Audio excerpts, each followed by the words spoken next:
Oh, hello there. How radical are you? And what waves have you ridden to get where you are? What's it like to be femme in a public space?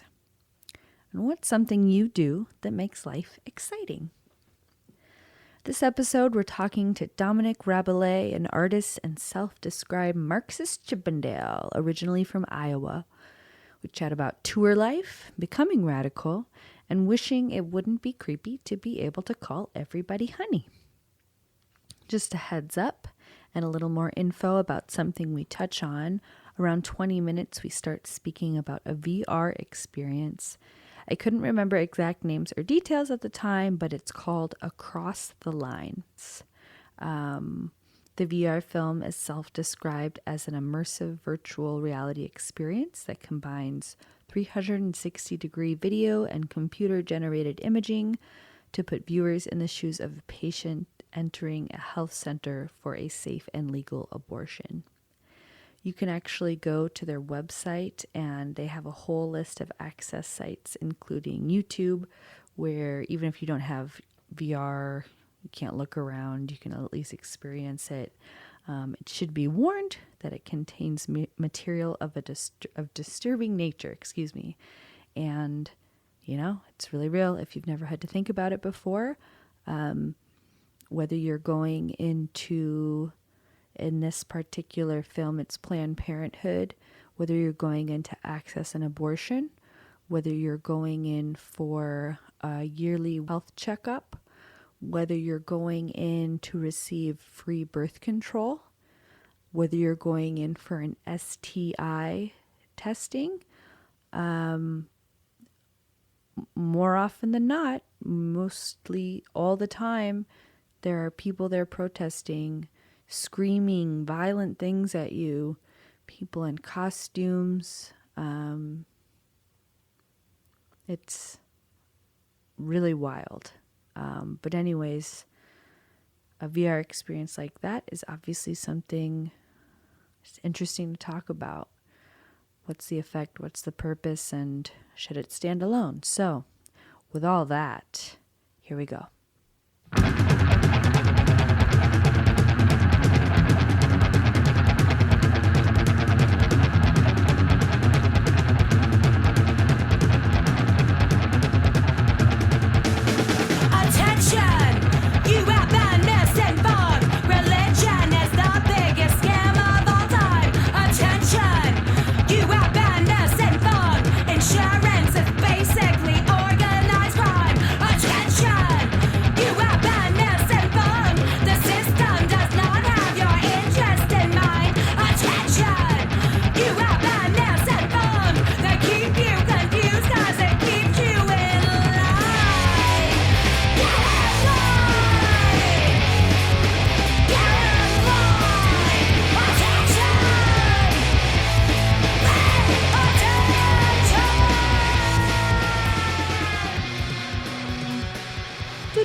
Hello. Nice.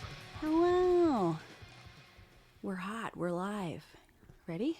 Yes. Whee! What's up, Dominic? Is this the kind of microphone that I should be like very close to? I use one of You these can do on, either. On a community radio station. I would love for you to be close. Most people don't. So whatever. Yeah. No, yeah, I'm that's super great. down. I'm super down to be very close. Also, just Okay. because that's like, I've run sound for DIY bands where people are like, I'm gonna sing from way back here, and it's like, just get in there, They're buddy. they're pretty good. But Hell yeah. I used to be like, kind of. I would yell at people the first couple episodes to Yeah. but it doesn't. The only person that actually cares is me, if I'm being completely honest. You know what I mean? Like when I'm listening back, and like the few sound freaks that are like, oh my god. Yeah. So Trying to make too many like ASMR Yeah. mouth noises. Amazing.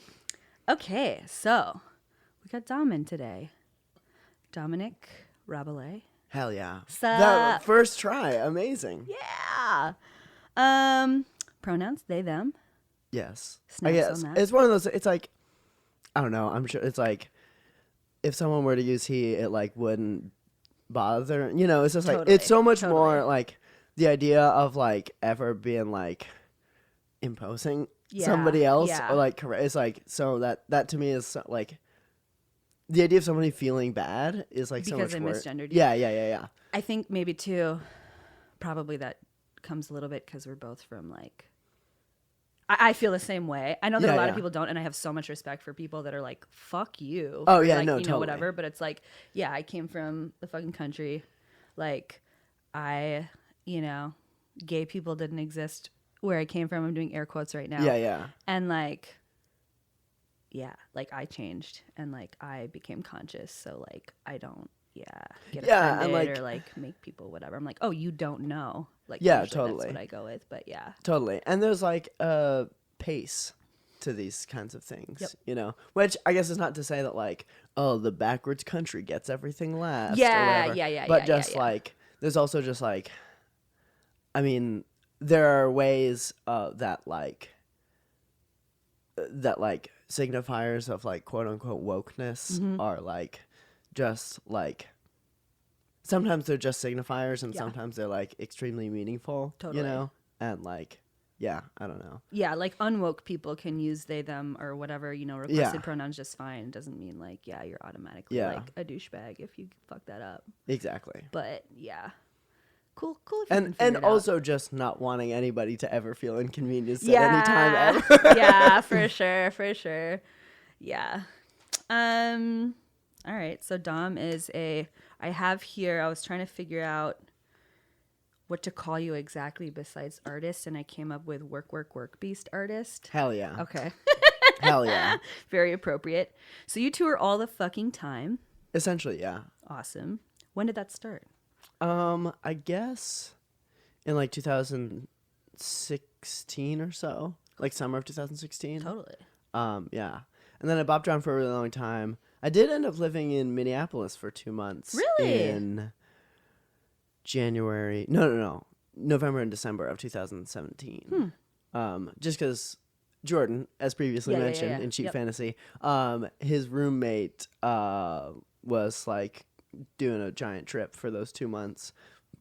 And so I sublet their room, and that's when me and Jordan made the Extreme FM album. Nice. That's awesome. Yeah. What originally, like, you know, made you just go on tour full time? Did you do little tours before that? Or was it yeah. Yeah, I mean, I guess, like, well, the first tour I ever went on was, oh my God, insane. 10 years ago. Yeah, that's awesome. But I don't know. I guess it was just like, because I had been like the first time I ever went to college, when I was 19 or whatever, I went for a semester and I was like, oh, this is horrible. Also because it was like going to University of Iowa, and my roommate that I randomly got assigned to was like a absolute horrible person, and like also just like, oh, the drinking culture is not like something that I'm super down with and stuff. Totally. And like going to college then in Iowa City, it was like hanging out in the music scene was like so much funner and better than like going to school. Totally. And so I ended up quitting school and going on tour with me and my brother's band. And then kind of just like bopping on and off, going on tour a whole bunch. And then I finally did go to college at Maharishi University of Management in Fairfield. Yeah. And and then I graduated and it was just like, I don't know. I mean, playing shows is like the surefire way for me to feel good about being alive. Totally. Like, definitely the one thing that the thing that is like, this is it. This is like, that's awesome. Yeah. When did you figure that out? I guess when I just like first started playing shows, like playing the first show and being like, oh, this is it. Like, here we go. That's awesome. Yeah. Yeah. So then got a taste, loved it, took off. Got hooked. They gave me a free sample. No going back. So, all right, toured full time. So, what the fuck do you have to do to support yourself to tour full time these days? I imagine it's not just. I mean, it is. Well, this is so. When I graduated college, my friends were like, "Oh, Dom, you love to read. And then some of my friends had this job where they write indexes for books, That's and fucking cool. they were like, "Oh, you should," because the job is the company that I work for, and a few of my friends work and or still used to work for anyway. But it's all like from my hometown, and they were like, "You should." They're looking for a new indexer, or, like you should email them. That's awesome. And so I did, and then. And now I spend a lot of the day reading a book and being like, Iraq War, page 95, remittances, page 92, or whatever, Weird. you know. But yeah. And so, like, I extremely am blessed because I can do that from anywhere. That's and, rad. like, I can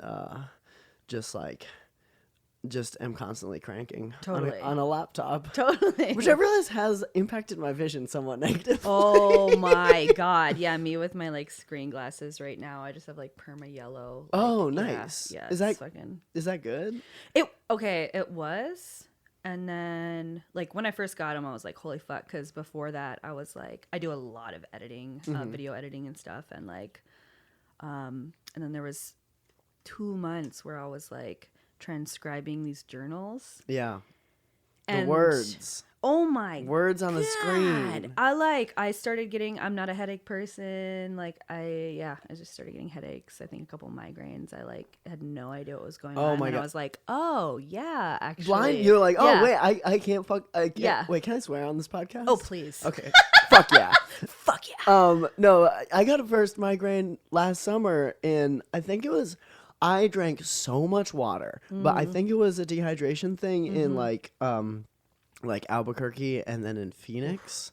And it was just like, I like played the show and I was like, hell yeah, that was fun. I did a good job. And then I'd be like, there's a little bit of blur in the upper right-hand corner of my eye. That's weird. Terrifying. And then just like as time went on, it was just like, oh, I can't have open eyeballs anymore. Like Nope. I just gotta keep these closed. I'm trying to remember what it was. Yeah, it's a specific type of migraine, and where you are on the computer usually, and then you're like looking at it, and then part of it goes blurry, and then like all of it goes blurry slowly, and you like feel fucking crazy. Yeah. Yeah, that happened to me, and then I was like, all right, I gotta figure this out. So I got glasses and I stopped getting headaches, or glasses with little screen tint in them. Nice. And it was awesome. The one thing is they're stupid expensive to get that tint on, and Tint tax. tint tax. Got a little ASMR. Tint tax. A little bit. Why not? And now I just like only wear them because I don't know, I forget. So everything's like tinted yellow and they're all scratched up and everything. But yeah. And then you pop them off and the world is like, oh, this Completely blue different. explosion. Yeah, seriously. Yeah. Kind of worth it, I guess, without the migraines. But okay, so right now you're touring with Terror Pigeon. Indeed, yeah. Is there anybody else that's like regular right now? Well, so Terror Pigeon's kind of like, there ends up being a very like rotating cast. Right. But so we were on tour with our friend Jen. Jen was like singing in Terror Pigeon and also singing in Terror Pigeon, but also being like a actual genius. Like she, is like literally like unlike me, a lowly book indexer, like Jen is literally a jet engine scientist. What? Who works for GE. Good job. And so she would be like on tour with us and like, loading in, helping like make all the gear, like put everything together, singing, dancing, and then be like, all right, well, I gotta wake up for a little conference call with GE so I can, or being like going to bed and be like, I'm just gonna. I mean, this is what it seems to have been happening because it's so complex, but it's like, just gonna run these simulations for how this jet engine would be in like the desert environment or something like that, and then like having conference calls. Whilst also being on DIY music tour. Yes. And like the whole time when you were describing that, I was imagining this one video that I think I saw online of just like them jumping around, like she was on the other person's back. Yeah, like, yeah. Just like screaming and jumping around. Yeah, And yeah. That seems like a great job. Yeah, no, it's Great. amazing. And I mean, yeah, as you can see, it's like Jen is like, well, so like the Terror Pigeon show is like very like it's like there's a huge amount of like set pieces and everything like that goes involved. And like Neil is also like not a classically trained engineer. I don't even know if engineer is the right word, but they both are like part of me is like, and I have mentioned this to one or both of them, but just like they could like go into full on like, I mean, it's hard. I can only imagine that finding clients for this type of project would be very hard, but like a business where it's like, hey, moderately popular famous bands will make your show unbelievably next level. Totally. Like in a very like creative and like it won't cost like tens of thousands of dollars. Like totally. like stage shows that bring like mid-level, like mid-famous indie rock bands like to the next level, like so that there's actually something like wonderful and interesting happening on stage. Totally. Not to talk smack on, well, actually to talk smack on specifically indie rock bands and their lackluster stage shows. Totally. Yeah. It's a show. I love a whole fucking show. Have you ever been to Meow Wolf before in Santa Fe? No, but I've heard a lot about it. And I met one of the folks who like was kind of like right before it got like the big funding. When I was doing artist residency at a place in Austin called the Museum of Human Achievement. Oh, and awesome. another person who was there was like, all right, we're getting everything, like we're about to pull the trigger on Meow Wolf. Cool. But so I heard a lot about it. That's awesome. And about George R.R. Martin and like my friend I had met at Museum of Human Achievement was like talking about how like I'm gonna try and like there's some connection between George R.R. Martin and Vin Diesel and what is that Hannibal the leader like crossing the Caucasus Mountains? What? There's a famous story of like Hannibal riding elephants across the Caucasus Mountains or something. Weird. I'm pulling. It's like it's somewhat vague, but like I think either Vin Diesel or George R.R. Martin really likes that story, as does my friend, and so he was trying to get all these people together to like make some kind of Vin Diesel plays Hannibal in this story of or maybe I don't know, maybe that's a big industry secret. Who knows? Heard it here first. Yeah. Next summer. But that was also like 4 years, 5. Oh no, that was so long ago. It could still be happening. Yeah, no, totally. Actually, no, I mean the oh no was just making me realize that like, you know, the passage of time. Time is going. Yeah. Yeah. For real. Will you describe your act a little bit for people that maybe haven't seen it yet? I guess I've been describing it as like a communist version of Chippendales. Yes. Just because like there's a lot of like sexy costume changes and stuff, and it's like very I mean it's either just me and like projections, or sometimes my projector broke recently, and so I've been just like playing the show in front of paintings, and it's just like singing and dancing and beats, and then sometimes now since my projector broke, I've been like I got like an extremely long auxiliary cable, and so I've just been playing, just like been putting my computer like kind of near somewhere and just like showing the videos off of. Like so people can like it's like watching Netflix while watching me play a show or something. But then every now and then I can grab the computer and like sexily dance with it and like and stuff. Seems good. But yeah, and it's like everything that I do is like super like sample based and stuff like that. And so I try and like cram as many genres into it as possible. Hell yeah. And just kind of like make it, I don't know, I really like all music. Like and like as much as we are like beholden and like kind of like captured by the algorithm, like the concept of the algorithm and like the algorithmatization of like all things, it's still like really interesting.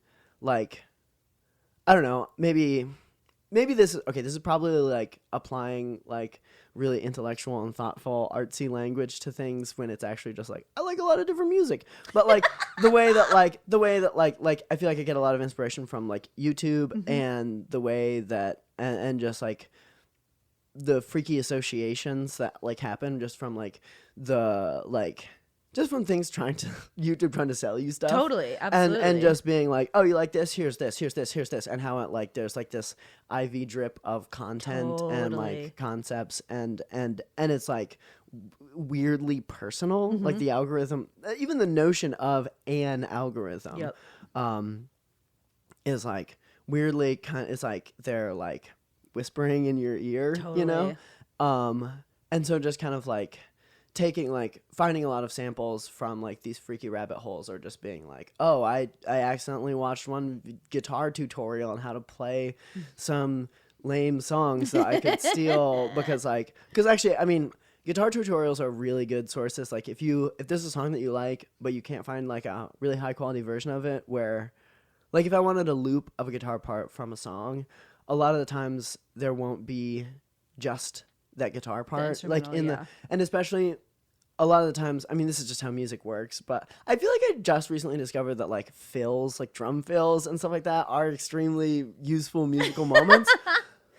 But like, you know, it'll be like, oh, the song begins, the guitar part's going, and then before there's like a completely clean loop of that guitar part being played through one time, there's like a drum fill, and then all the instruments come in, which is completely understandable because drum fills are really useful musical elements. But like that drum fill makes it so that you can't just have that guitar part or whatever. But if you watch a YouTube tutorial of some guy sitting there playing the guitar part for you and being like, all right, so the first note is going to be on the 6th string, 4th fret, and then the second. But like eventually they'll play it through sans any other musical elements, so you can get like a very clean, like source footage file. Amazing. Yeah, but just like the weird like the constellation of like stuff that YouTube like feeds you as a result of all these things. That is really fascinating to me, I guess. To like kind of like to both like capitulate to that and to well, I don't know if it's subversive at all to just be like I'd like to pretend that it's somehow subverting the algorithm. Yeah. I think we need in the world, in life, to subvert the algorithm, to find ways to subvert the algorithm. It's like crazy to think about that, you know, in theory, if you're following that algorithm, especially like with consumption stuff, it's like, it's supposed to be more and more concentrated just to you, right? So it's like placing you in this bigger and bigger bubble. And it's like, I wonder how many like veins of interest you miss out on because of the algorithm. I mean, that's an obvious statement, but like... Well, and also, I mean, specifically with YouTube. YouTube is like just this weird like conveyor belt of crypto-fascist content. Yeah. It's like, and that obviously, because the algorithm is never like clean or like non-ideological, and it's like the, you know, like because of the like... not even social capital, just like click capital that like that's clickbait. That's what these people are doing. But like, wow, there's a word for that. But like, you know, there's like, I don't understand how like, and I've seen other people like, they'll be like, I only watch like videos of like, here's a rip of a Donna Summer vinyl or something like that, and they're like, and yet for some reason all my suggested videos are like Ben Shapiro destroys feminist, or it's like Jordan Peterson on why liberals are wrong and stuff like that. And it's like, how, what, like YouTube, why are you showing this? And it's just like that, like, because, you know, it's because those have like unbelievably large amounts of clicks, and I don't know, maybe just because like we live in a fascist reality where that's like the baseline assumption of all of society. But like the fact that like YouTube specifically, I feel like is extremely does that like as a platform, which like doesn't make a huge amount of sense. Also, it feels like, I don't know, I feel like there's been a fair amount of people kind of like analyzing this as a notion of being like, Jordan Peterson is everyone's dad. Like he is a daddy figure for so many people, and so many reactionaries do YouTube in just like guy talks to camera in very poorly lit room. Like there's no attention to like production, which in a way, like it is like it's like a. I don't know. This is obviously there's no data to back this up or whatever, but I've heard people talk about the idea of it being like simulated friendship in a way, where it's like absolutely, and like it's like living in a we all are completely alienated at all times, and like in a way, like for something to have total production value is to like be like, hey, by the way, this is a video. You're watching a video. We've done all the video signifiers. You can tell that there's a video because we produced it like a video. But just guy in room talking to webcam is so much more. I mean, it's literally guy in room talking to webcam, which is so much more like it doesn't have anything to kind of bump you out of the simulacra of friendship or just conversation or whatever. Seriously. I think besides I will argue that there absolutely is data to back up what you just said. I don't know. I'm spitballing here. No, yeah. Based on other podcasts that I listen to. We're going down the hole. But no, I remember a few years ago, and I'll have to look up the study, but there was some sort of study data besides just simulated friendships, simulated everything. Like it was talking about how, people that watch the Food Network are happy just like they ate. Like their brain fires in the same way. It's like these little kids that, play video games and stuff and talk about how like their tummy flips upside down if they go over a jump in the game or something. Whoa. It's like, like, I don't know. It's just like. I did do VR once. Well, I've done VR a few times, but the first time I did VR was like, oh my God, this is what absolute. Was it? It was just like, oh, I'm a little monkey man with a grappling hook and I'm jumping. But like it was like thrilling. It was like, I can't believe this. Like it's so intense. Or I mean, this obviously it's doing a VR experience and doing a YouTube watching session experience is like pretty different, but like I don't know, I feel like I remember someone was telling me about like horror game VRs. People are like maybe we shouldn't be doing this. Like maybe it's like is traumatic. Maybe it's like looks like trauma, smells like trauma, feels like trauma. Maybe it's trauma. Which is like to say that all feels so obvious, but at the same time, like because I feel like we're really starting to toe the line between like what is like just like what's sensory a proper use for it. Yeah, and also just like what is like like how does our like I don't know like from a neurological perspective or something like that, like how is our I guess maybe okay, here's this is like I don't know. I've been getting really into like Marx and stuff like that. I feel like one of the most helpful things about like Marxism and stuff like that is just understanding like materiality, like understanding the world as not as like, oh, a couple guys had some wild ideas and that's how society works. It's like, oh, well, actually there are interests and there are things and there are reasons why things happen and there are material causes for the world that we live in. And just like from a materialist perspective, from like a materialist neurological perspective, which this is me using a bunch of big words that maybe I'm just spitballing here, but like to do a VR experience for your brain, like materially the impact on your brain of experiencing a horrific situation simulated so realistically that it is essentially a horrific situation, right, is like on a material level to your brain was one and the same. Which in a way, I cannot stand people who are like, we live in a simulation type of people, because it's like, great.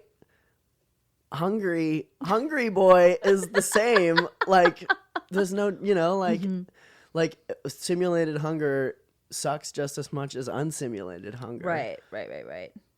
Yeah, it's interesting, just to go off the idea that you were talking about like what is actually happening when we're experiencing that simulation, what's being built in our brains. When you first time you smell something, you get a little protein imprint, right? Yeah. So you have just this like super unique imprint from that smell. A lot of times if you smell it again, it can bring you back to a place. Yeah, hardcore. I've heard smell and memory. Yeah, for sure. So it's like the more senses you add into something, the more, in my mind, whether this actually computes or not, the more imprints you have, the more like tangled a web of a connection you have. Yeah. So anything that you experience with like film or video is going to be a huge culmination of everything. Take it a step further. Something you experience in VR is like adding in the component of reality to your brain, right? Because it's like taking it past a step of just being a viewer.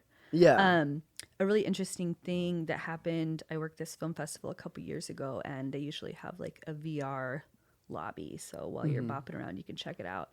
And like one year it was like, you're a seed and you grow into a tree, right? Yeah. And like super fun. You get sprayed in the face with water, shit like that. Oh, wow. Like real water. Yeah. Nice. I mean, like you're sitting on a chair and then somebody's like spritzing you. Yeah. Nice. But one year they had it where the experience was, and I'm definitely going to look this up and put it into the intro so people can think about it a little more, but it was just a person trying to access an abortion and getting on a bus or a car and, going through, seeing people, all these men just give her terrible eyes, protesters. Oh. Yeah. Wow. Trying to just kind of place you into that experience. Yeah. And it's like, it again, kind of just draws me back to what you're saying before about like, okay, what are we doing with this? And it's like the type of horror thing, like, I've been through a lot of trauma in my life. I'm not one that necessarily falls back on horror or horrific experiences for like fun or hobby. Yeah. But also, and I don't know if it's right or not, and I don't know if it's actually positive or not, but the idea of being able to place someone in a traumatic situation that maybe has never had to unpack that sort of experience before or like whatever. Yeah. I don't know. Again, I don't know if that's like a proper way to explain something to somebody. Yeah, but no, definitely. Also like being able to actually set somebody into and be like, hey, like, do you get it? Yeah, like, it feels very like, I don't know. It feels gross. It's like what's but the goal here? Exactly. Yeah, like, what's the goal? That you ever read that book Regarding the Pain of Others? No. It's by Susan Sontag. And it's super good. And like a lot of it is about, the entire thing is about war photography. Mm-hmm. And part of it is wow. One of the points that she makes is there's this element of like showing pictures of dead people, distributing pictures of dead people. First of all, there's all sorts of like unstated white supremacist rules about who you can show as dead. Ugh. Like showing like a American soldier dead is completely unacceptable, and yet you're allowed to just be like, hey, here's some Afghani children who are dead or whatever. And it kind of like it starts to reify the idea of like, oh yes, Afghani children, those people are supposed to dying be dead. people. Mm-hmm. Yeah, or like Palestinians, people in rags, or like it's like normal for it's them like to be. it's like in the attempt to kind of like to kind of be like, look at this, look at this bad thing. You're also like reifying that particular like situation as like always already happening. Yep. So I went, and this is kind of related.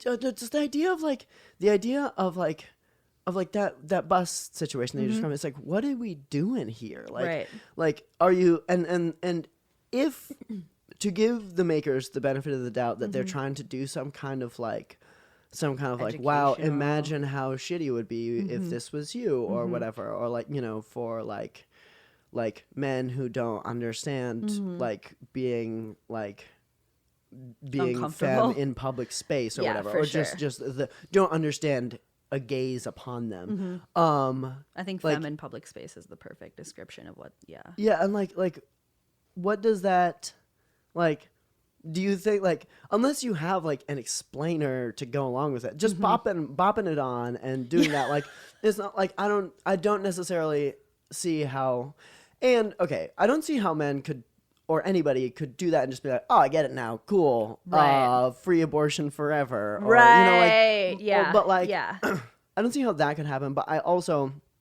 totally, I mean, like, people's transformation and radicalization, or it's buck wild that you would even describe something like the most entry level understanding of someone else's experience as being radical. Right. But we'll table that. But like the idea, it's being like radicalized or whatever is never like, I finally, the one thing, and now I'm here. It's like, it's such a like slow, long process. Oh, yeah. But like, I don't know, there's something like I feel like you see this a fair amount. I mean, this is like, once again, like what Susan Sontag does or whatever, but like or talks about like the attempt to like bring out empathy of certain projects, but it's accidentally just re-traumatizing. Absolutely. It's like, so So interesting. yeah. And like, I recently was on, so I saw this one comedian. Well, I went to this comedy show, and it was like a TV comedy show, and it was like, I'm gonna sip some water so my mouth stops Go for it. making weird mouth sounds. But it was this comedy show that's on like a public access show in New York, and the joke of the show was like, it was like this show is about horrible, shitty men in entertainment. And so the joke of the show was like, it's a dating show. And it was like that, one of those like really like goobery dating shows where it's like contestant one, whatever. Yeah. And so that was a joke. And so they were like, everyone who was there to like watch the taping, they were like, oh, hey, do y'all want to just like be on the show and pretend to like be audience members, like behind everything? And so me and my friends were sitting back behind everything, and like we were sitting behind all the guys, and basically like there's this one comedian whose bit it was called Penis CK, and it was like that as a name, hilarious, funny, it works, and it like, and so and it was like, as a joke, if it was like, all right, after the break we got Penis CK, and then you never actually had Penis CK, cool, great, like it's funny as a name, Totally. and then we can move on or whatever. But so Penis CK is this bit that this woman does that's like, she wears a bald cap and like looks like Louis CK and stuff, and like has a big dildo hanging out of her pants. Damn. And it was wild because like, at first, like me and my friend were sitting next to each other, and we did not like we didn't see, because like it was behind, we were behind everybody. Yeah. And then like she turned and was like, oh, there's a giant dick hanging out. Like, what are we doing here? Like, Simulating. are we Yeah. just symbolically recreating the bad thing that this man did? Yeah. Like, how is that? I mean, obviously it is somewhat different, but it's also like, is that the best? Like, is redoing the shitty thing the best way to like prove that the shitty thing was shitty? I'm so with you. Like, I just think that shit's like, to really make it super fucking shallow, it's so boring to me, of like, why don't we have like, let's talk about something else, right? Like, why Yeah. are we still, like, if you, whatever, yeah, if you're like unpacking that or whatever, but it's the same with like, just like representation of queer people in the media and stuff. It's statistically true that most times when those people appear, it's, connected to an act of violence or Yeah. or just like, you know, I don't know, something depressing. And it's like, obviously we as in I'm queer, so like obviously we have a lot of traumatic stories and everything, but also the fact that mostly it's not queer people telling these stories or Yeah, whatever. It's like, I don't know, again, it's just, to me it's the continuation of weird ass representation where you're just like, the definition then of a queer person is somebody that like has trauma and that's just what their day's like. And whether or not that's fucking true, it's like, I was just having this conversation with a friend of mine. We're trying to start a queer film festival, and it's like a huge goal of it is to just, you know, flip representation, like have queer people doing their laundry and like, you know, like, I don't know. So, yeah. Yeah, I guess it is kind of like the Widen the weird definition out. Yeah, It's yeah, like, or just like the idea of the, you know, like the Susan Sontag wagging her finger at the concept of representation when representation is like, or I mean, you could also argue that's like that isn't necessarily actual representation, but like is fetishization. absolutely.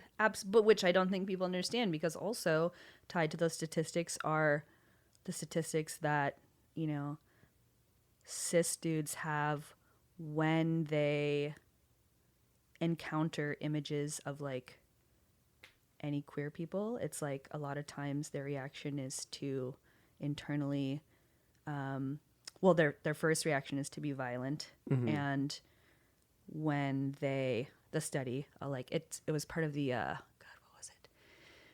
Media violence on LGBTQ people put out by the, I'll say it in the intro. It's a real study, but further on in the study, they realized that fear reaction, the anger reaction, was actually tied to a fear reaction. And it was because obviously their definition of those people over and over again, their fetishization of those people was just, I mean, when it's violence, you know, when you come across them, I mean, it's just like, what's programmed into people.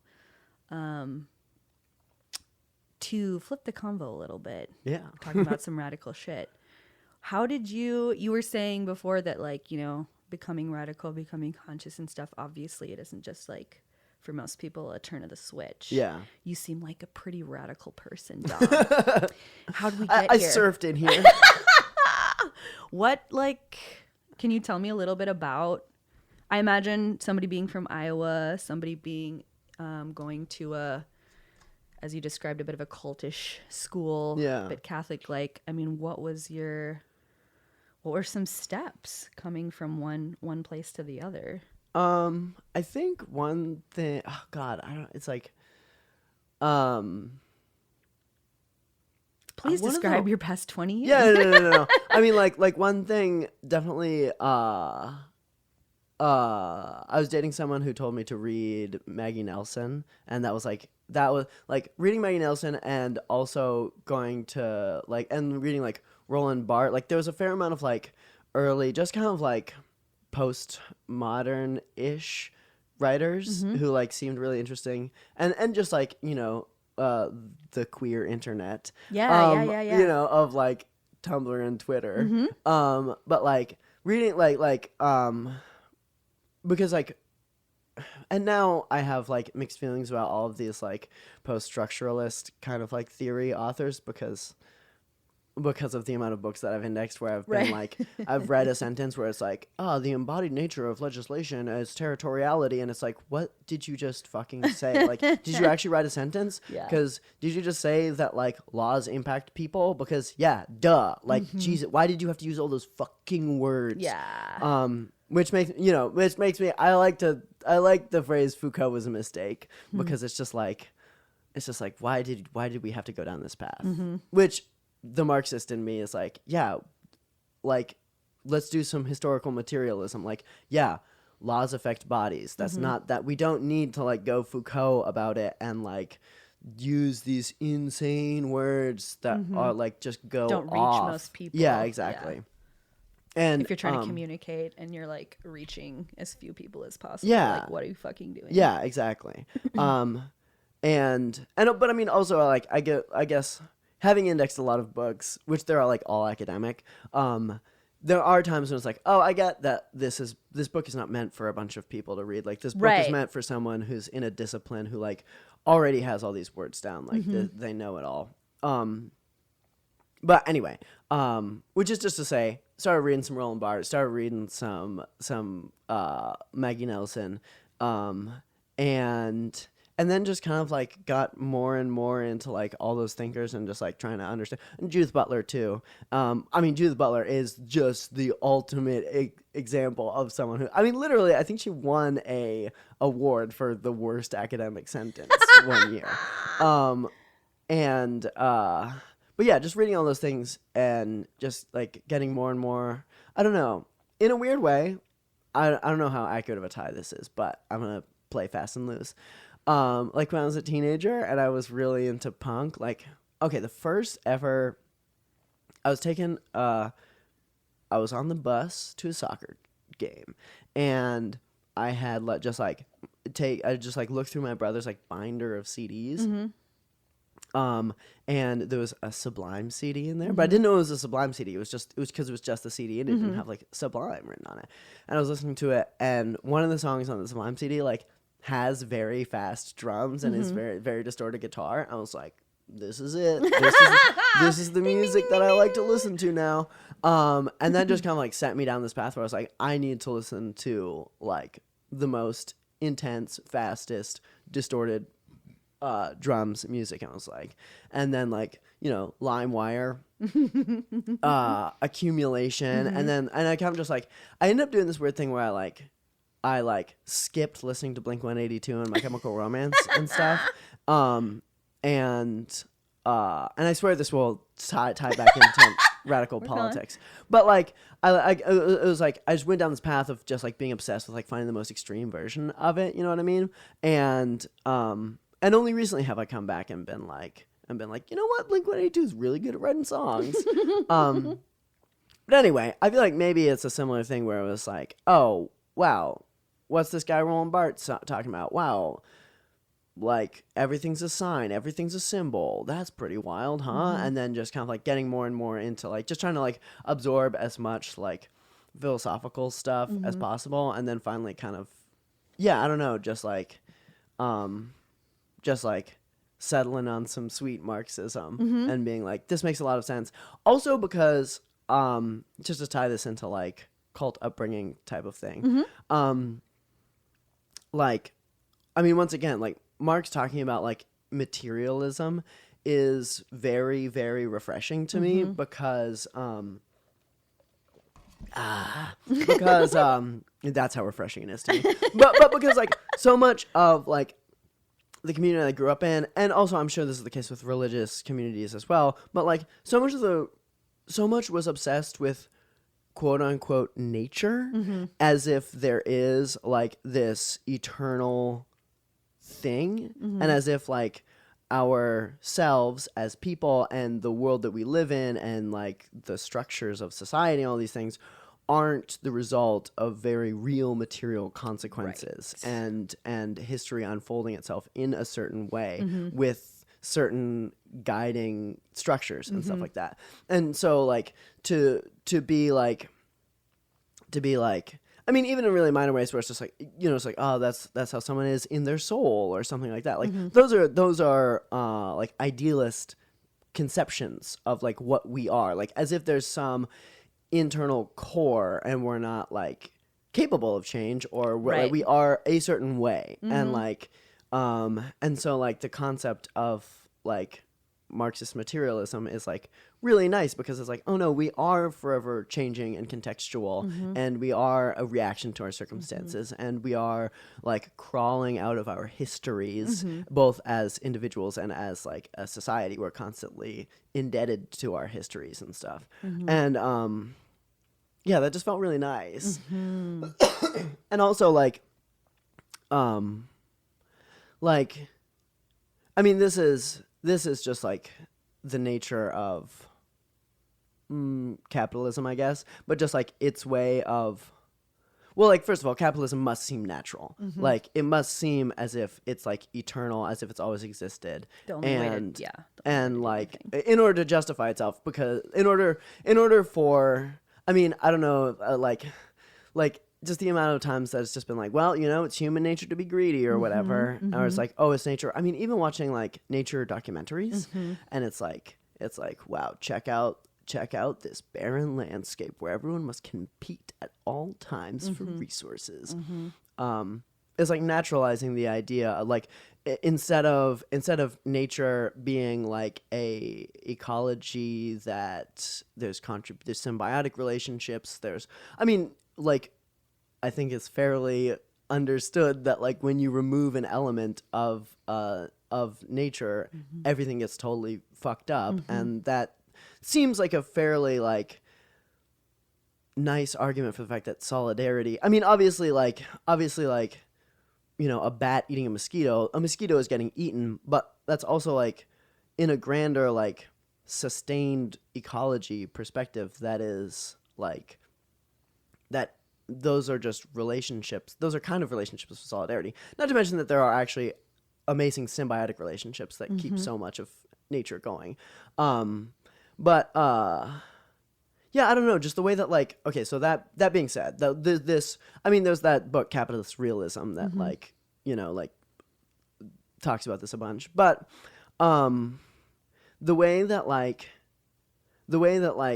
in the movement as it is known, the way that it like naturalizes everything, including like the idea that rich people exist and should exist, the idea even of wealth accumulation as being natural and a thing that isn't horrifically unjust at its core, like, because like when I went to like a private school where we did meditation, yoga, and stuff like that. It was like a movement private school. And like, I do remember like rich people coming in and being like,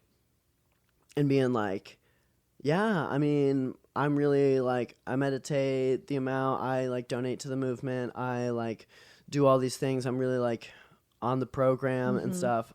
And look at me, I'm doing pretty well, which is to do the like the neoliberal, moralization of wealth or whatever, where it's like,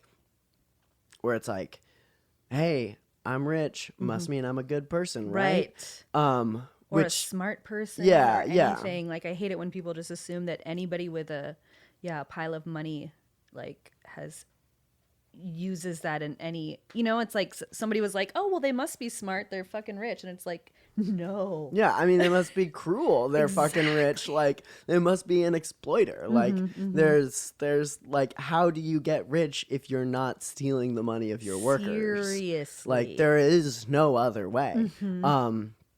And unless I mean, I feel like it's like, unless you're some like 1 in a trillion artist who manages to get rich by like selling a painting for a huge amount of money or something like that, I do feel like maybe those examples are like distractions from the reality of the extraction of wages that pretty much every other rich person in the history of time does.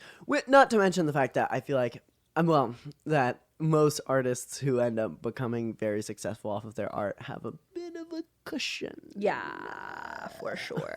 Yeah, for sure. I don't know, we live in a pretty profoundly anti-worker world, you know? Absolutely. Like, people don't like to think of themselves as workers. Understandably so, because workers are horrifically exploited. And so, like, why would you want to think of yourself as amongst the horrifically exploited? But, like, even, you know, everyone loves, well, I say everyone, but Facebook arguments love to trot out the like, oh, well, an EMT makes X amount of money, and burger flipper, burger flipper, janitor, or whatever, like these like honestly unbelievably like disrespectful ways to like view other people. Seriously. And like those are kind of like these like icons of like, well, you really think that they deserve a living wage? And it's like, yeah, duh. Do you eat burgers? Like, yeah, Like, who's gonna make your burger for you? And like, I don't know. It just seems like the idea of people, workers having enough money to live just the most simple, live the most, like, have even just the basics of human dignity is like obviously that would be unbelievably good for society, and like for some reason it is viewed as this like impossible thing. I mean, someone was telling me about, there are things about Section 8 housing that I did not know, like the fact that like landlords have, when you have Section 8 housing and you pay 30% of your monthly income to your landlord, the rest of that money that the rest of the rent that the landlord requires for that space or whatever is paid to them by the government. And it's like, why is a landlord getting money from the government? Like, why doesn't the person who needs assistance just get money? my It's God. like the government, and even allegedly like public welfare programs are still meant to like benefit landlords, to like benefit like the owners of capital, like the owners of property and stuff. It's like truly wild. And like, imagine if like a burger flipper or whatever was just paid a living wage and didn't have to get assistance or something like that. And if that's the wild thing, like even like, what like Republican Party people think of as like, oh, it's socialism. Like, remember when Obamacare was called socialism? God, and it's like, it's are you kidding me? Like, literally that came from a right-wing think tank. And like, they're calling it socialism. Like what? And like, yeah, Section 8 housing. Like, oh my God, it's the like, oh, like, and obviously the unbelievably like racist and xenophobic overtones of like the unstated who's getting Section 8 housing and stuff like that are extremely racially charged. But like, it's like, these people aren't even getting that money. The fucking landlords are getting that money. Like, are you kidding me? That's such a good point. Damn. Damn, gotta do some overthrowing, quite frankly. Seriously. We're due for an overthrowing. Seriously. Yeah, it's funny, like, yeah, just how many people think there's just one way to do things, and that if it doesn't look exactly like how it's been, then it's impossible. Yeah. Well, I mean, and also just like, we're just really not taught what is like possible in like all these amazing like decolonial struggles that like, post-colonial Africa has done. While still also like having European powers just like trying to fucking destroy them. Or like just any like people's movement from around the world that isn't like this perfect Norwegian model or whatever. We're just not taught about it. And we're especially not taught about the clamping down of those movements by white powers. Yeah, for sure. I took I feel like it was kind of a point where a lot of my radical stuff finally came to a culmination, but I took a class in community college called Alternative Knowledge. Whoa, badass. But that's it like was so funny. It was just like, I mean, super basic ass shit. Like, have you ever heard of the book Econ, Participatory Economics? I don't think so. Oh, I think I have it upstairs. But yeah, just like literal real life examples of, businesses, communities, all being, for lack of a better word, self-contained or self-supportive, and everybody getting equal pay and stuff like that. And yeah, I remember like even for little ideas like that, breaking off into small groups, and some people like, you could tell their brain was just exploding inside of their head. Yeah. When, we'd have to answer questions like, so what how would you be okay with this type of community? You know, Yeah, like yeah, having yeah. to help other people out and stuff, and just like, yeah, people freaking out.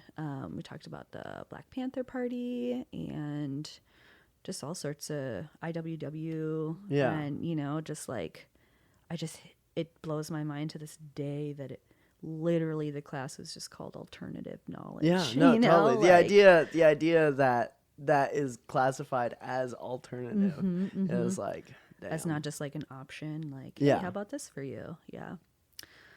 So you're touring forever now? Vaguely. I mean, so my partner lives in New York, and so I try and whenever I'm not on tour, I spend time with them. Nice. And like, yeah, we live in a basement. Cute. It rules. But like we have like we share like we used to share a wall with someone, and like we lived in one small room in a basement and someone else lived in a small room in the basement, but we've recently taken over the whole basement, and so our former bedroom is now like our tattoo studio and like guest room and recording zone, and then our other is just like where our bed is. I mean, both of these rooms are basically rooms where you can fit a bed and a little bit of decoration. But it's really sweet. We like have like right now fully there's like 2 guest tattooers there who are tattooing, and there was one other like basically it's just like boom boom boom solid, just like loads of just like other just like I don't know, just like fellow queer tattooers. As Hell you know the Instagram hashtag QTTR or whatever. I don't know that. Oh, it's very much a hashtag of like queer Hilarious. tattooer, which you know, just like someone who is like the pejorative term is scratcher.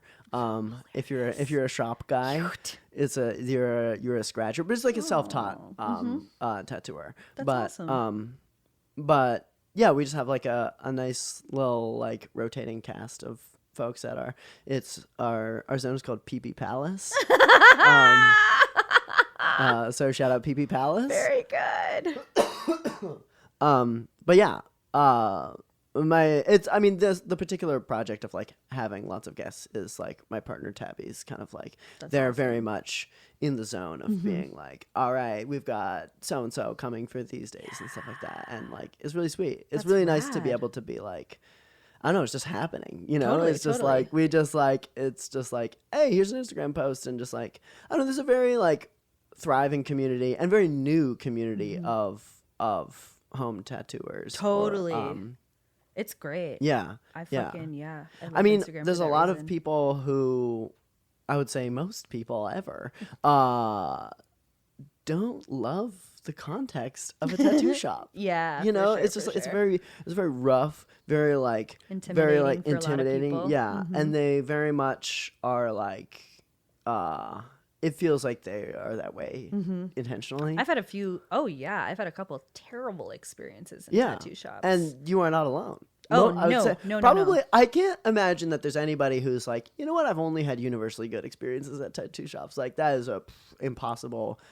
You can't live life and go through, and experience that. Like Yeah, it's wild. totally. Yeah. And so like, there's a lot of people who are able to provide not only that, but they are into tattooing outside of the like aesthetic orthodoxy of tattooing, which like traditional tattoos, they're great, they rule, beautiful, wonderful, bring it on.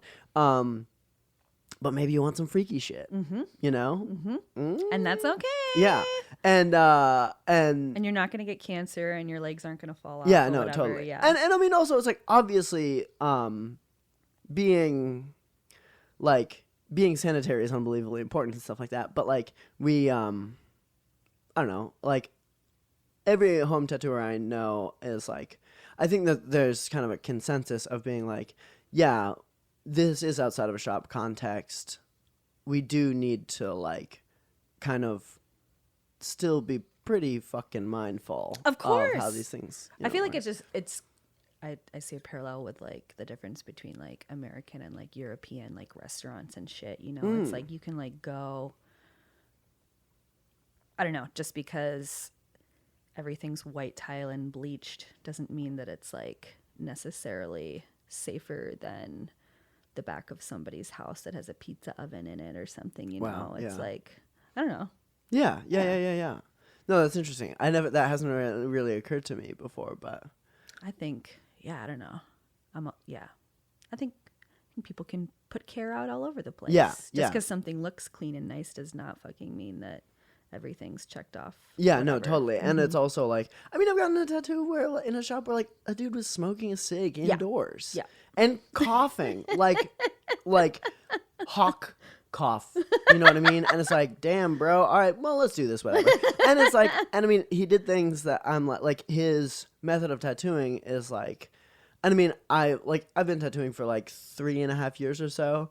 I've been doing myself dumb stick and poke since I was like 14 or whatever. But I mean, like a lot of it is like there's a lot of shared knowledge of being like, hey, I found that if you do this, this goes better. Or like, oh, for this type of like for this area of someone's body, like try using this size of needle because like as it turns out, like even though you might think that that's a little big, like the skin's really thin there, and so like using a tiny needle, the skin's too thin. It's just gonna poke. It's just gonna go too deep, and you're gonna blow out or something like that. Like, and you know, you just learn so much stuff, and just like there's just like this informal network of just like sharing tips and tricks, and definitely like thinking back on tattoo experiences in just like, you know, just like Mad Dog Tattooer, like Mount Pleasant. Oh my, maybe I'm shit talking one particular. They're never gonna listen to this podcast. But just like thinking about those experiences and being like, damn, that was like bad. Like that was like bad tattooing. Yeah, for and sure. like and who knows whether or not that was someone just being like, I don't give a shit about this dumb line drawing that this rando freak wants, or it's just like the normal How they do it. understanding of how to do Totally. of like the standard operating procedure is just like a bit, I don't know, kind of whack seeming. But also, I guess it meant like, well, this isn't really, I guess, meant to defend them or whatever. But like, I mean, you know, there are places that it's like, if what you mostly do is just like kind of like silly flash, or just like I walked in there and I was like, I want this dumb bird. I want a bird tattoo because I'm 18. It's like, I don't know. Yeah. It's not like that really. Like, I can understand wanting to just be like, oh, I'm just gonna crank out this dumb bird tattoo. But yeah, it still kind of sucks. Yeah. You could just be like, I don't want to do that. Yeah. Okay, so you're in Minnesota right now. You're doing something. You just did a show at the Kitty Cat last night. Indeed. Doing a show at the Eagles tonight. Indeed. All the animal venues. Fun. And then, so what other spots are you going to be at before you're taking a break for a little bit? This will probably come out like next week. So it'll be cool. fun to. This tour kind of goes from, well, like tomorrow to Milwaukee, and then a few days off, I think. And I'm going to go pick up my friend Jason in Iowa City, and Jason's going to drum in Terror Pigeon. And so then we're kind of just going to like tour around the like southish Midwest, and like I guess Cincinnati's not south, but Ohio is vaguely southern feeling. Like To Northerners, people yeah, for I sure. know who are from Ohio are like, Ohio is the south of the Midwest. Well, because you also start getting the southern fast food in Iowa, or I mean in Ohio. in Ohio too. Yeah, right? yeah. You got your Waffle House. I think. I think you do. No, yeah. I think you do. Yeah. I've been to a Waffle House in Columbus, Ohio. Exactly. Yep. Waffle House is the only important one. Waffle House is the only restaurant that matters. I think the accents start getting a little bit southern too when you get down there. And I mean, also, honestly, like, this is one's conception of what is southern, I feel like, is kind of tied to class in a way. Yeah. And like there's a certain like Ohio is deindustrialized in similar ways that like the South is. Or People the call you ma'am a Rust lot, Belt. or at least I get called ma'am a lot in Ohio. That starts happening more. You know, down that way. Yeah. Damn, too bad. Ma'am is such a good, formal but fun thing. I fucking love ma'am. I wish there was a gender neutral ma'am. Seriously, yeah, because it's like, ooh, I like this, but also that's not who I am. Yeah, yeah. You know, that's kind and of. I mean, it's like stuff like being called honey or sugar is like the most wonderful thing of all time. But obviously, also there's like dynamics at play. You can't just be sugaring everybody. You can't just be honeying everybody. Every like. Well, if you're wearing an apron and giving me a milkshake, you can call me honey whenever. Yeah, exactly. Yeah. But like, yeah. There's a certain like weird, gross, old school Las Vegas smoking man womanizer calling like implication for like a man to call a woman honey. Yes, absolutely. But like, imagine this is how we'll know we'll live in a utopian society is when everybody can honey and sugar everybody, and it's just like, yeah, that's what life is. This is how we talk sweet now. Day that will be. Yeah. Cool. So, all right, your Instagram handle? It's just _real_Dominic. Boom. Hell yeah. Tattoo handle. Your body forever? Yeah. Your body forever. So yeah, if anybody's listening and wants a rad fucking tattoo, yeah, or hit to me see up. some I love to do music, them. Cool. It's really fun. Hell yeah. It is honestly like, it's funny because I feel like I do a fair amount of tattooing because I know how, and like because I mean like when my friend bought me. Like, I was doing stick and pokes, and my friend was like, hey, will you just, like, give me a real machine tattoo? And so he bought me the starter kit from Amazon or whatever, and for, like, $40 or whatever. And I, like, learned by tattooing him with the machine and stuff like that. And I just, like, got good at it. Not in a way of being, like, it's time for me to get good at tattoos, but just like, giving a bunch of tattoos. This is fun. And like I had a bunch of drawings because I was making paintings at the time. So I had a bunch of drawings that I had made to which to draw from. Drawings for which me to draw inspiration from. Very good. And so I like had a bunch of like materials that people thought was nice. So I was tattooing that a lot, which that's been like tattooing is very interesting and fun in terms of representation, not in like the conceptual like we need more XY in XY media, but like the actual act of depicting something, like using a tattoo machine. Like one's relationship to line is so much different in a tattoo machine with a tattoo machine than a relationship to line, like with a painting or something like that. Totally. And also like I think that everybody can and should tattoo. Like I don't think it's this impossible thing. And yet at the same time, it's fucking hard. Like never, and this is what I love about it, never in my life will I ever be like, will I ever perfect the line? Will I ever perfect anything? It will always be learning and growing, and it will always require focus and like intentionality in this way where like oh, I can play a fucking C chord on guitar and I'm just like, yeah, whatever, I don't need to get better at guitar, I can do enough guitar to get along or whatever. But like as like a craft, it's like it's like something that I will always feel like I'm evolving in.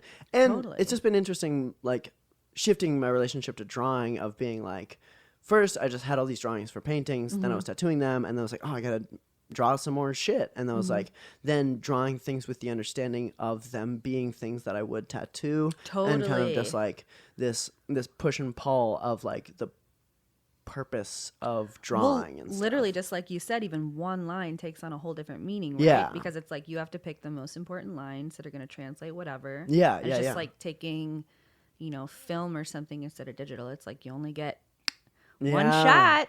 So, to quote Eminem, do not miss your chance. Mom spaghetti. Wow. Yeah! I don't know if we can do better than that. So, on that we should probably wrap it up. Okay, cool. Hell yeah. Anything else you want to talk about, mention, shout out? I don't know. Not that I know of. Great chat. Yeah. Thank you so much for hitting me up. Oh, of course. Thanks for letting me know that this exists.